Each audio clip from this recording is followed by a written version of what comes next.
UFC returns to Brazil this weekend with an absolutely stacked fight card. This is one you don't want to miss. I've teamed up with DraftKings Sportsbook to bring you closer to the action. Right now, all new customers that bet $5 will get $200 in bonus bets instantly. Download the DraftKings app right now. Sign up using my code Sonnen. The crown is yours.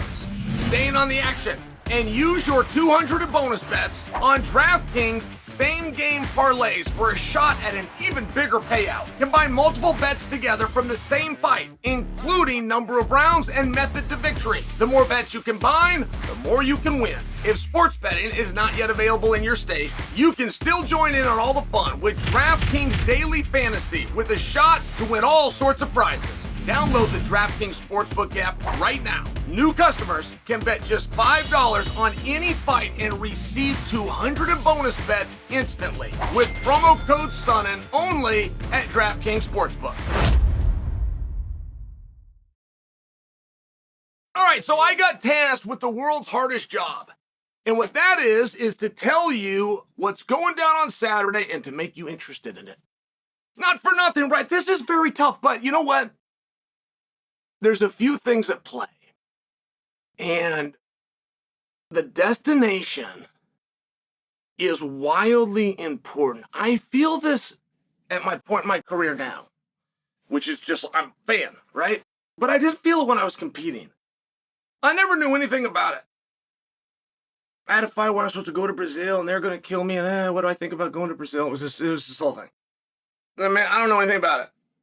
I don't fight in Brazil. I don't fight in Westland. I fight in the octagon. I don't know anything about it. I gotta get on an airplane. If that airplane takes me 10 hours or 2 hours, what's the difference?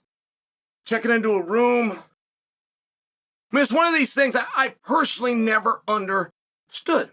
I hear there's a big ring. I hear there's a small ring. I hear there's a difference between a cage and the difference between a boxing ring. I've been in them all. I have the foggiest idea what anybody's talking about.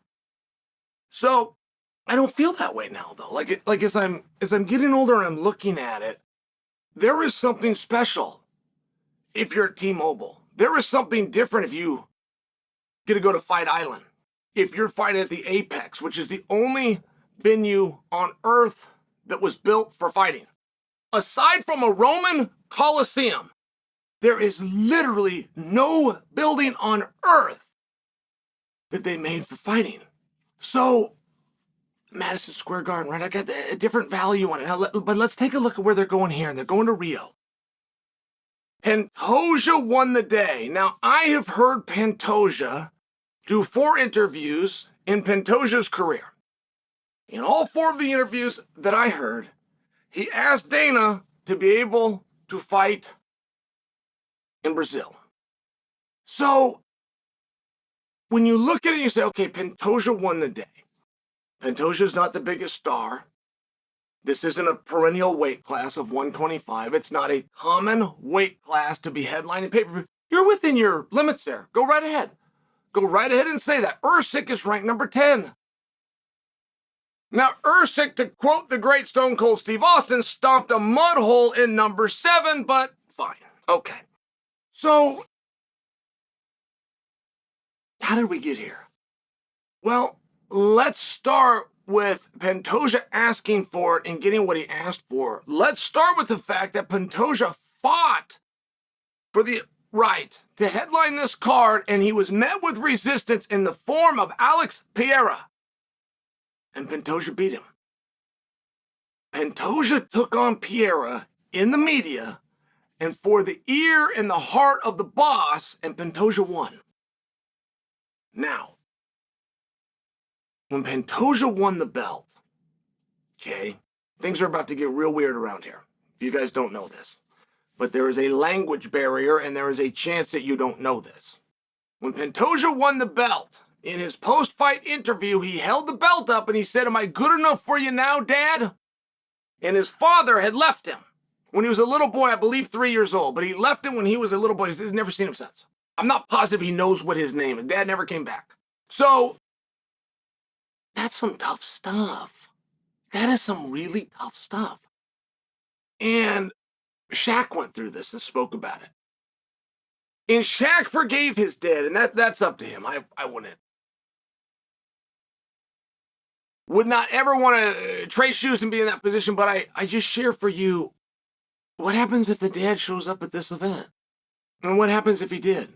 I don't want to be a scumbag to Shaq, who's always been nice to me, but I'm saying he made that public, and of course everybody, including myself, wanted, well, did dad come back because he was proud, because he regretted it, because he wanted to make up time, or did he come back because son might be able to write a check?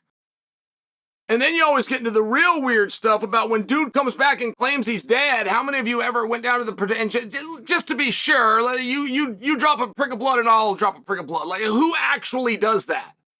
To run a con in my neighborhood would be a very small crime in comparison to leaving your kid.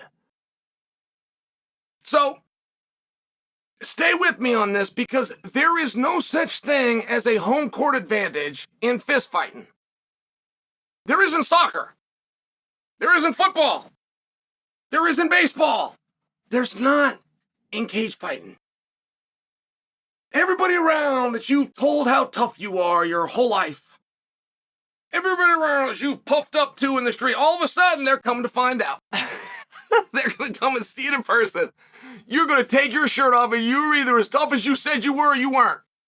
They're not going to give any consideration to who your opponent is, or he's a black belt, or he's got twice, this is a professional. None of those things. You won or you didn't. Oh, and then by the way, all the local media is going to want to talk to you, and they're going to want to know what's going on, and you're going to be pulled in a few different directions. Oh, and then by the way, you're going to get a whole bunch of phone calls. The phone call is going to go something like this. They'll never say, hey man, can I get a couple of tickets? It will never go like that. It will go, hey, I wanted to get a couple tickets and I'm happy to pay for it, but can I just pay you? Like, is that how this works? I don't know. You just grab me 5 tickets and then, when I see you, I can pay you? Like, is that how it works? Like, they pretend that they don't know what Ticketmaster is. And I'm just sharing for you, what would happen if Pantoja was walking to the ring and there he is? Like, what happens in that type of situation? And don't make any mistake, dude's coming. Dude's coming back. I don't know if he's going to go to the event, he's going to get in the front row, or he's going to try to distract Junior on the way to the ring. I don't know what he's doing. But the scumbag is coming back at some point. And the guy that comes back, believe me, they're not going down and getting a taste. You're dead. I'm mad at you. I'm mad at you. Okay, we got to fight. Right? Life's tough. I named you Sue. Like, whatever the story is, it's very tough. It's very tough stuff. I appreciate that Pantoja told it. And Pantoja is the single greatest scrambler that I've ever seen. And I grew up in wrestling. I watched Kyle Dake scramble. I watched Jordan Burroughs scramble. And Toja is the best scrambler that I've ever seen. And it comes with a level of conditioning that very few humans have. Like, from a scientific standpoint, if you were to take him and test his VO2 max, I guarantee you it's off the charts higher than the average person. And Pantoja wanted it. He left Brazil. Not finding he raised himself. He leaves Brazil, so whatever family he has, he goes to Florida to get training. Well, he's getting trained American Top Team. He's got to make ends meet, so he's driving Uber. It was Uber Eats specifically, which is a very honorable job. I'll just share with you, it's very exhausting when you got to get 2 workouts in a day. It's a great story. So before you tell me that there's not something to see on Saturday, I would tell you that perhaps you don't know the story. You don't know what it is you're watching. And I don't think that Pantoja is the only one that should get a hand here. He should definitely get the biggest hand. He's the main event. But we've all grown as human beings. Like, I sit here, I tell you this story, I almost got a tear in my eye, truly. But in my younger day, I would have sat here and I would have told you that I was his father.